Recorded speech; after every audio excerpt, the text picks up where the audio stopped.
विघ्नहर्ता श्री गणेश, श्री गणेश, श्री गणेश।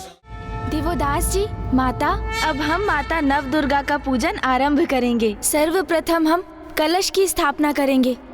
काशी की पावन भूमि से मिट्टी लेकर उसकी वेदी बनाएं।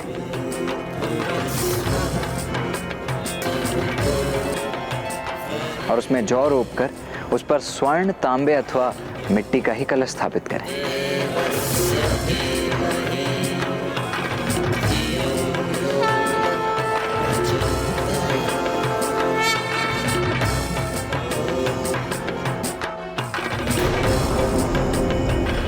अब हम माँ आदि शक्ति के पार्थिव विग्रह की रचना करेंगे। मणिकर्णिका घाट पर माता के मंदिर और विश्वनाथ मंदिर से ली गई पावन मिट्टी से हम माता के श्री विग्रह की रचना करेंगे।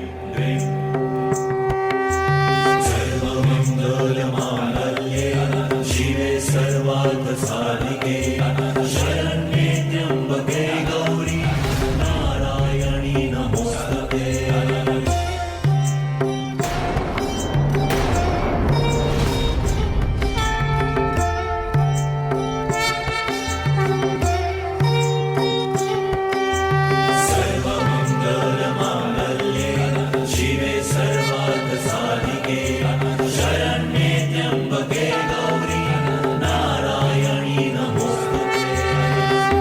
अब अन्य सभी तैयारियां होने के पश्चात हम सर्वप्रथम प्रथम पूज्य गणेश जी की पूजा करेंगे।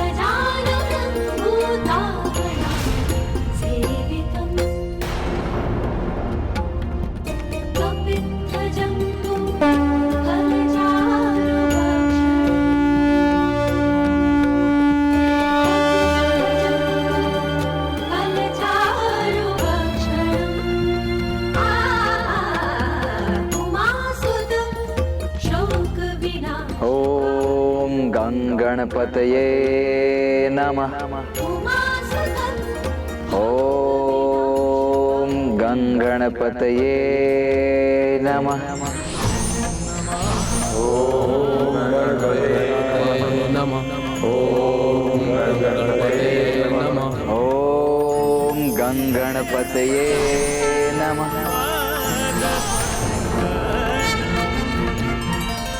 माता पार्वती के नंदन गणेश जी अब संतुष्ट हुए भैया।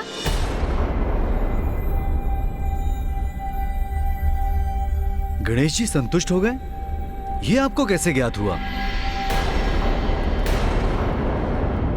बस ज्ञात हो गया मुझे।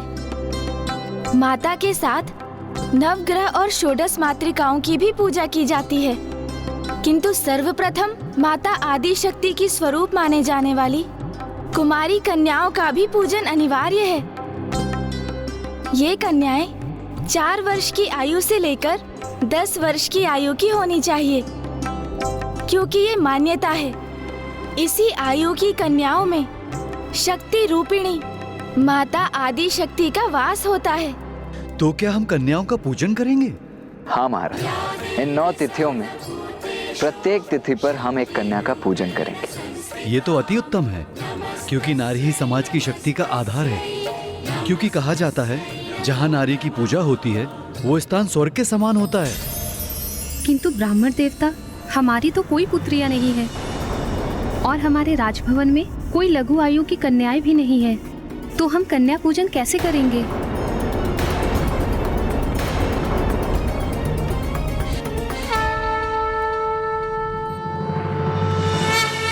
माता, हमें आशीर्वाद दीजिए कि हम नवरात्रि की प्रथम तिथि पर किशोरी पूजन करने में समर्थ हों। अवश्य पुत्र। श्वेते वृषे समारूढ़ा, श्वेतांबर धरा शुचिः, महागौरी शुभं दद्यात्, महादेव प्रमोदया, महादेव प्रमोदया। प्रणाम माता, प्रणाम महाराज।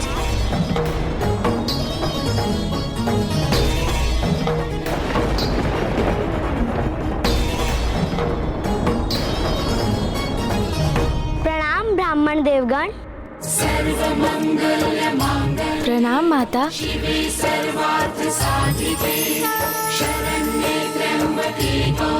प्रणाम माँ। ये बालिका स्वयं यहाँ कैसे पहुँच गई? इसे कैसे ज्ञात हुआ? बस मुझे ज्ञात हो गया। यही तो माता की लीला है। उन्होंने अपने पूजन के लिए स्वयं ही सारी व्यवस्था कर ली। अब कौमारी पूजन आरंभ करने का समय आ गया है।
धन्यवाद माता।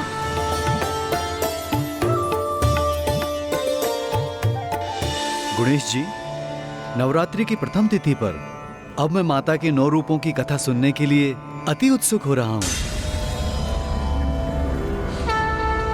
तो सुनिए राजा देवोदास, नवरात्रि में माता के 9 रूपों की उपासना की जाती है। प्रत्येक दिवस माँ की ही एक स्वरूप की पूजा की जाती है, जिन्हें हम माँ शैलपुत्री, ब्रह्मचारिणी, चंद्रघंटा, कुष्मांडा, स्कंद माता, कात्यायनी, कालरात्रि, महागौरी और सिद्धिदात्री के नामों से जानते हैं।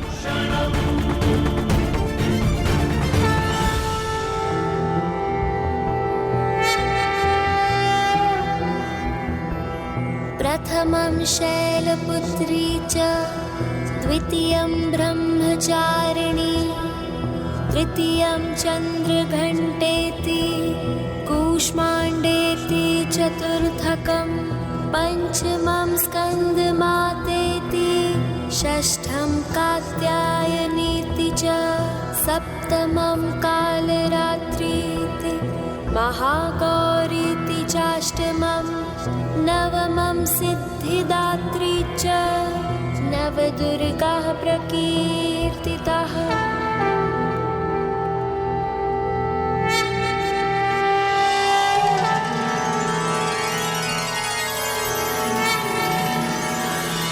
आज नवरात्रि के प्रथम दिवस पर हम माँ के शैलपुत्री स्वरूप का पूजन करेंगे और उनकी कथा भी सुनेंगे। अवश्य ब्राह्मण देवता, किंतु उसके पूर्व ये भी बताने की कृपा करें कि माँ किसकी प्रतीक हैं? अति उत्तम प्रश्न किया है आपने महाराज दिवोदास। माँ तो वो शक्ति है, प्रकृति है, जिन्होंने महादेव के संयोग से इस संसार को जन्म दिया है।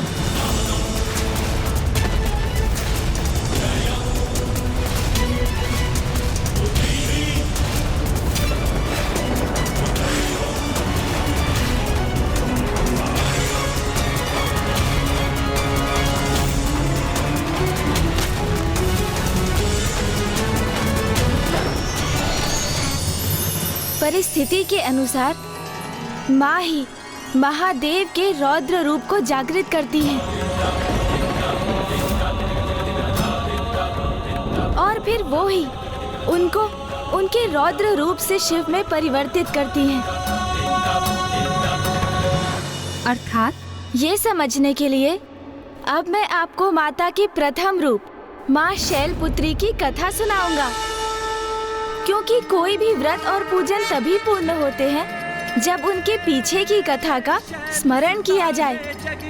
क्योंकि अब हम नवरात्रि में हैं, माँ के 9 रूपों की पूजा कर रहे हैं। तो हमें ये ज्ञात करना अति आवश्यक होगा कि माँ के 9 रूपों में प्रथम रूप माँ शैलपुत्री का आविर्भाव कैसे हुआ। तो ये कथा तब आरंभ हुई जब माता प्रजापति दक्ष की पुत्री थी और वो देवी सती रूप में प्रकट भी हुई थी और वो महादेव की पत्नी भी बनी थी।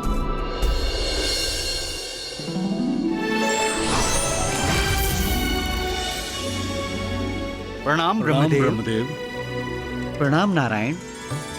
मैं भृगु ऋषि संपूर्ण सभा की ओर से करबद्ध हो आपका स्वागत करता हूँ। प्रणाम ऋषि भृगु। प्रणाम ऋषि भृगु। प्रणाम ऋषि वशिष्ठ।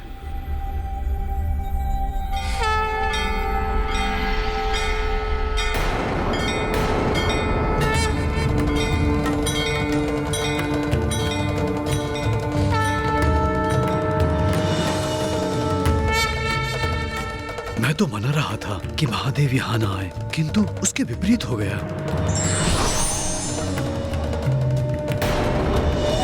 कहीं इनका यहाँ अकस्मात आना किसी नवीन संकट व अनिष्ट का कोई कारण न बन जाए।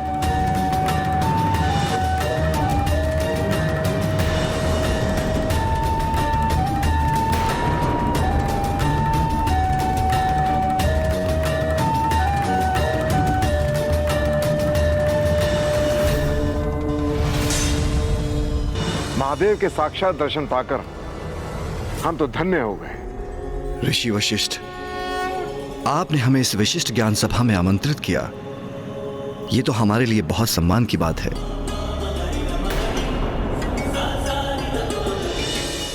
ज्ञान एक उत्तम उत्ताद समाज का आधार होता है। मेरी मान्यता है कि वास्तव में ज्ञानी वो है जिसे तत्व ज्ञान हो। तत्व ज्ञान अर्थात ईश्वर की पहचान। ये तो हमारे वेद शास्त्रों में भी लिखा गया है कि तत्व ज्ञान होने पर कि योगी को आत्मबोध होता है, जिसके परिणाम स्वरूप वो परमात्मा से एकीकार होता है। किंतु जो ईश्वर को न जानता है, न पहचानता है और न स्वीकार करता है और अपने ज्ञान पर अहंकार करता है, उस ज्ञान के आवरण से ढके अज्ञानी का अहंकार सदैव उसके पतन का कारण बनता है। धन्यवाद महादेव।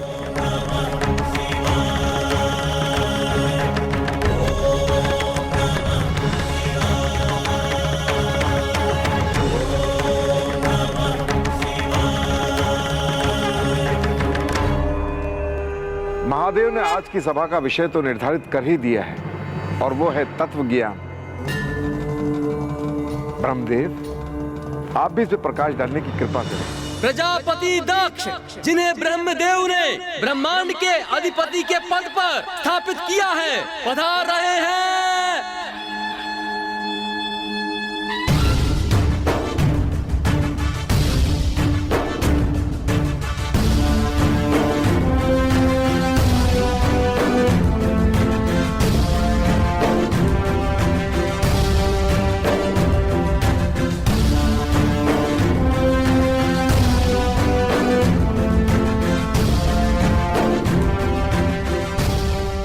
ऋषि, आपने प्रजापति दक्ष की अनुपस्थिति में ही ज्ञान सभा आरंभ कर दी।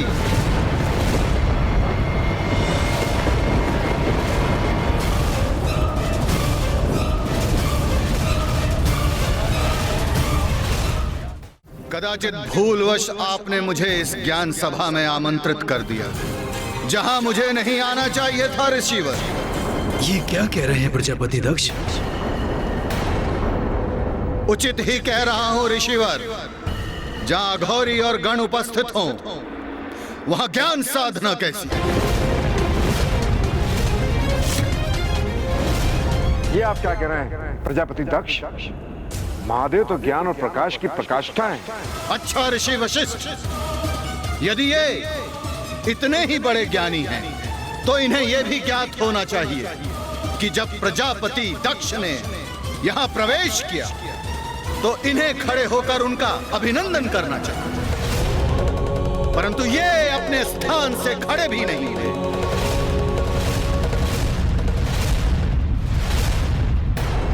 दक्ष, अपने स्थान से उठा तो मैं भी नहीं हूं, और मैं भी अपने ही स्थान पर स्थित रहा। ब्रह्मदेव, आप मेरे पिताश्री हैं। यदि आप मेरे सम्मान में खड़े नहीं हुए तो ये अनुचित है। और नारायण, नारायण तो मेरे आराध्य हैं, उनका सम्मान करना मेरा कर्तव्य है, परंतु इन अघोरी का नहीं। तो फिर महादेव भी तो तुम्हारे ही जमाता हैं। उस दुर्भाग्यपूर्ण सत्य का स्मरण मुझे मत कराइए पिताश्री। ये मेरे पुत्री के पति अवश्य हो सकते हैं, परंतु मैंने इन्हें कभी अपने जमाता के रूप में स्वीकार नहीं किया। छलपूर्वक मेरे परिवार में प्रवेश कर मेरी पुत्री से विवाह किया, तो क्या ये मुझसे समानता के अधिकारी हैं? कदापि नहीं।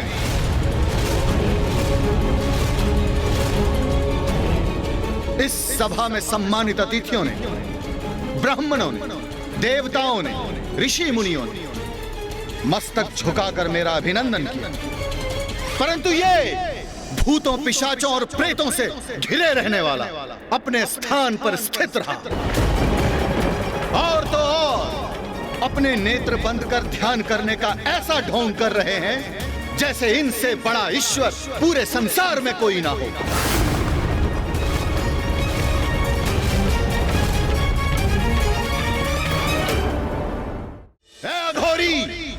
अपने नेत्र खोलिए, उठिए और मुझे प्रणाम कीजिए।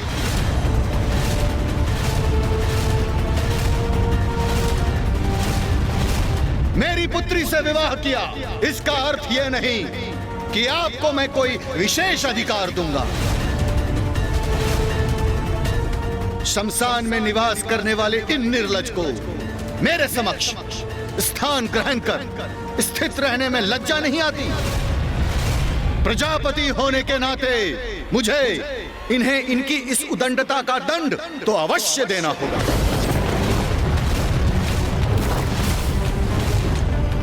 दक्ष, नहीं पिताश्री, आज मैं कोई हस्तक्षेप स्वीकार नहीं करूंगा। आज इन्होंने अपनी उदंडता से मेरा ही नहीं पूरे धर्म का अपमान किया है। इनकी इस उदंडता का दंड तो इन्हें अवश्य मिलेगा।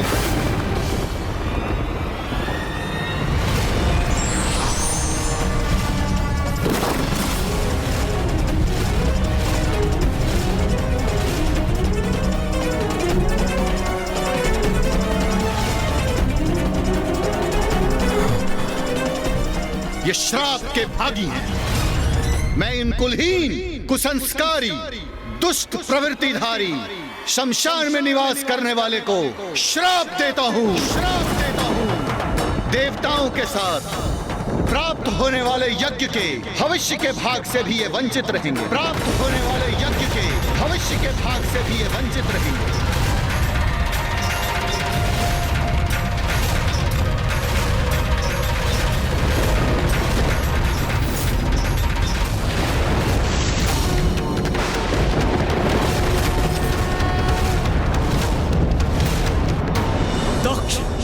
ये तो साहस कैसे किया तुमने? अनर्थ, घोर अनर्थ किया है तुमने। कैसे मूर्ख हैं आप? जो समस्त वेदों के आधार हैं, आप उन्हें यज्ञ के फल से वंचित करेंगे? जिनके स्मरण मात्र से सभी यज्ञ सफल हो जाते हैं और सभी तीर्थ स्थान पवित्र हो जाते हैं, आपने उन्हें ही यज्ञ के भविष्य से वंचित कर दिया। उद्दंडता की पराकाष्ठा तो आपने की है प्रजापति दक्ष। क्षमा कीजिएगा ब्रह्मदेव, किंतु आपने किस मूर्ख अज्ञानी को प्रजापति के पद पर स्थित कर दिया, जिन्हें शिव का, उनकी महिमा का परिचय ही नहीं है। बस! घृणा है मुझे उस स्थान से और उस स्थान पर जाने से जहां तुम्हारे अन्यगण और तुम्हारा यह अघोरी स्वामी उपस्थित हो। जैसे स्वामी है वैसे ही उसके गण अभद्र, असभ्य, अहंकारी हैं। जाओ, मैं तुम सभी को श्राप देता हूं। तुम सभी वेद से बहिष्कृत रहोगे, वेद के मार्ग से भ्रष्ट और ऋषि मुनियों द्वारा त्यागे जाओगे। तुम सभी हड्डियों का आभूषण धारण कर मदिरा पान में व्यस्त रहो। ये सभी गणों को मेरा श्राप है।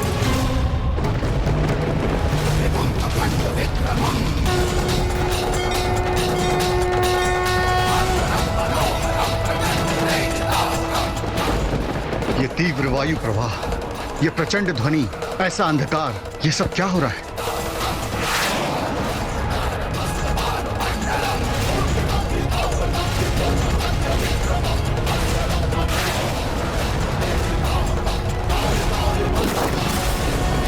तो क्या इसी मध्य माता शैलपुत्री आ गई गणेश जी? प्रजापति दक्ष और महादेव के मध्य जो कुछ भी घटित हुआ वो सब माँ की ही लीला थी और उसी लीला के परिणाम स्वरूप आगे चलकर होने वाला था माता देवी सती का पुनर्जन्म।